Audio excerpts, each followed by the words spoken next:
Olá pessoal, tudo bem com vocês? Bora resolver mais uma questão de matrizes com combinatória. Essa questão caiu no vestibular do Instituto Tecnológico de Aeronáutica. Vamos lá? Determine a quantidade de matrizes 5x5 invertíveis e com entradas inteiras que satisfazem a propriedade.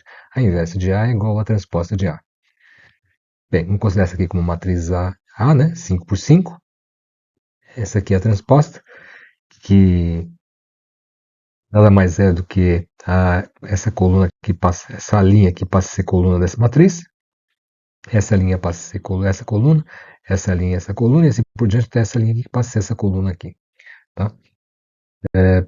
Bem, a gente pode escrever uma matriz que eu vou chamar de beta aqui, que é a multiplicação de A por A transposta.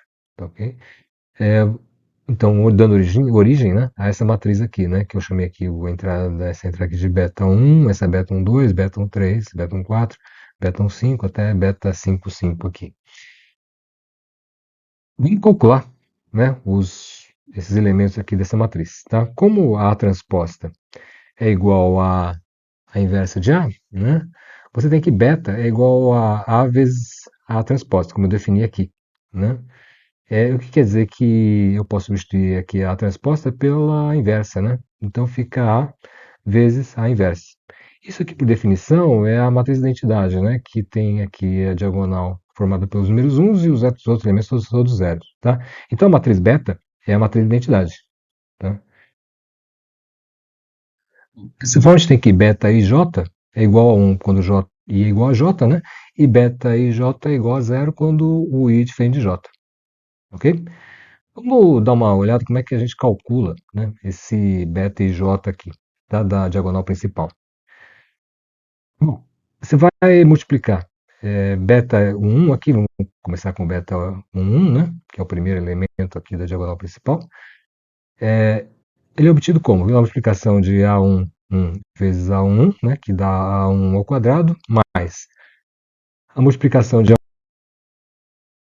A1, 2 por A1, 2, né, que me dá A1, 2 ao quadrado, mais a multiplicação de A1, 3 por A1, 3, que me dá 1, 3 ao quadrado, mais a multiplicação de A1, 4 por A1, 4, que me dá A1, 4 ao quadrado, e mais A1, 5 vezes 1, 5, que me dá A1, 5 ao quadrado. Né? Então, o beta 1 é a soma desses 5 parcelas aqui. Né? A1 ao quadrado, A1, 2 ao quadrado, A1, 3 ao quadrado, A1, 4 ao quadrado e A1, 5 ao quadrado. E assim por diante, né? Eu para calcular o beta 22, que é o segundo elemento da diagonal principal, eu multiplico os elementos dessa linha pelos mesmos elementos dessa coluna aqui e somo, né? Então, beta 22 é igual a 21 ao quadrado, mais a 22 ao quadrado, mais a 23 ao quadrado, mais a 24 ao quadrado, mais a 25 ao quadrado. Né? O beta 33 é análogo, o beta 44 é análogo e o beta 55 é análogo, tá? Então, eu vou ter essas 5 igualdades aqui, né, que é a maneira como é calculada os elementos da diagonal principal da matriz de identidade. Né? Como os elementos da diagonal principal são 1, essas equações aqui são iguais a 1. Né? Então, A1 ao quadrado mais A1, 2 ao quadrado mais A1, 3 ao quadrado mais A1, 4 ao quadrado mais A1, 5 ao quadrado é igual a 1. Né? Analisando a primeira equação, né, A1 ao quadrado mais A1, 2 ao quadrado mais A1, 3 ao quadrado mais A1, 4 ao quadrado mais A1, 5 ao quadrado igual a 1, nós temos que A1j elevado ao quadrado, né, de j variando aqui de 1 a 5, ele é maior ou igual a zero, né, porque aqui é um número elevado ao quadrado. Né? Então, esses termos aqui, essas parcelas são sempre maior ou igual a zero. O que implica que A1j ao quadrado tem que ser menor ou igual a 1. Por quê? Porque se você tiver uma dessas parcelas aqui maior que 1, 2, por exemplo, no caso, como é inteiro aqui, teria que ser 2 elevado ao quadrado, 4, né? 2 elevado ao quadrado aqui dá 4. Quer dizer que você nunca vai satisfazer essa equação, porque essas parcelas aqui são sempre positivas. Né? Então, o A1j, né? Ele está limitado aos valores menos 1, 0 e 1, porque eles são inteiros, para que essa equação aqui possa ser satisfeita.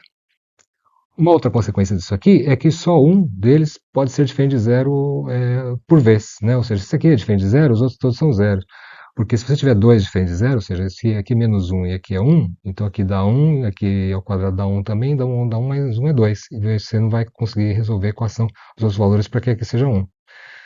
Entendeu? Então só um desses números aqui pode ser um por vez, né? Um deles é um, os outros são zero. É generalizado para as demais equações, né, de B e J, ou seja, para as demais equações dos outros elementos da diagonal principal, também, né, cada um daqueles elementos tem que ser diferente de zero. Só um deles pode ser diferente de zero por vez, né?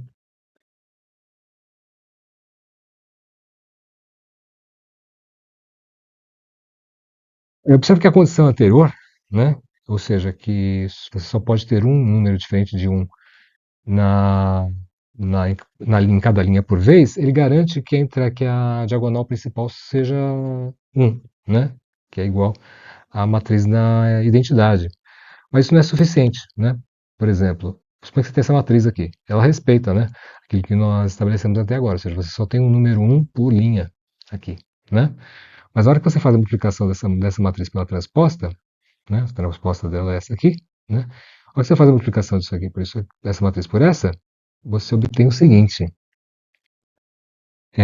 essa matriz multiplicada por essa, aqui vai dar essa linha aqui multiplicada por essa coluna aqui, aqui vai dar um, tá? Mas essa linha aqui multiplicada por essa coluna aqui também vai dar um aqui. E essa matriz não é uma matriz de identidade, né? Então quer dizer que essa multiplicação dessa matriz por essa aqui, ela não é identidade, ou seja, não satisfaz a condição do problema. Dessa forma, a gente tem que ter apenas uma entrada diferente de um ou menos um por linha ou coluna, ou seja, não só nas linhas, mas nas colunas também. Esse aqui, por exemplo, são dois exemplos de solução do problema, tá? Então eu tenho só uma entrada diferente de zero aqui nessa linha e nessa coluna. Aqui também, né? Uma entrada diferente de zero nessa linha, nessa coluninha aqui e nessa coluna aqui. Aqui também, né? É a única diferente nessa linha aqui e nessa coluna aqui. E aqui também, tá? Nessa coluna aqui, nessa linha. E assim por diante, tá?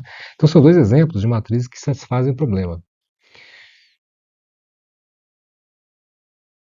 Bem, para montar a matriz, então, eu pego a primeira entrada diferente de zero para alocar na primeira linha. Para fazer essa alocação, né, dessa primeira entrada nessa linha aqui, eu tenho cinco possibilidades, tá? Posso colocar aqui, aqui, aqui, aqui, aqui. São cinco alternativas, cinco possibilidades, tá? Fixado uma das posições aqui, eu tenho quatro possibilidades aqui na segunda linha. Porque eu não posso alocar o elemento diferente de zero aqui, né? Então, eu posso colocar aqui, aqui, aqui, aqui, são quatro possibilidades. Você tem três possibilidades na linha subsequente. Fixada a uma das opções aqui, você tem duas na quarta linha. E fixada uma dessas duas aqui, né, você tem uma possibilidade aqui na quinta linha. Então, resumindo, você tem cinco alternativas para a linha 1, 4 para 2, 3 para 3, 2 para 4 e 1 para 5. O que quer dizer que nós temos 5 vezes 4 vezes 3 vezes 2 vezes 1, que é o 5 fatorial, né, que são 120 possibilidades de configurar a matriz, né, para que possua apenas uma entrada diferente de zero na mesma linha ou coluna.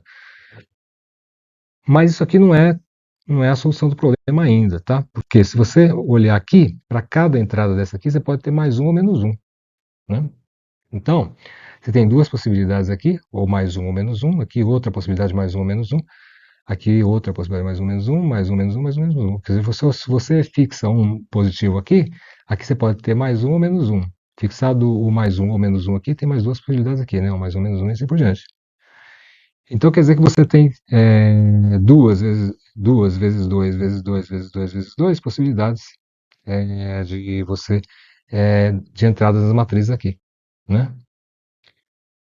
Então, resumindo aqui, então, nós temos 120 configurações possíveis, né? Que é a distribuição dos elementos diferentes de zero na matriz, né? E nós temos 32 para cada distribuição, né, dos elementos da matriz, eu tenho 32 possibilidades de configuração de acordo com o sinal de cada entrada, ok? Então o total são 120 configurações vezes as 32 possibilidades de alteração de sinal, né, que são 3.840 matrizes possíveis. Então a resposta do nosso problema é que o número de matrizes que satisfazem as condições do problema é 3.840. Valeu?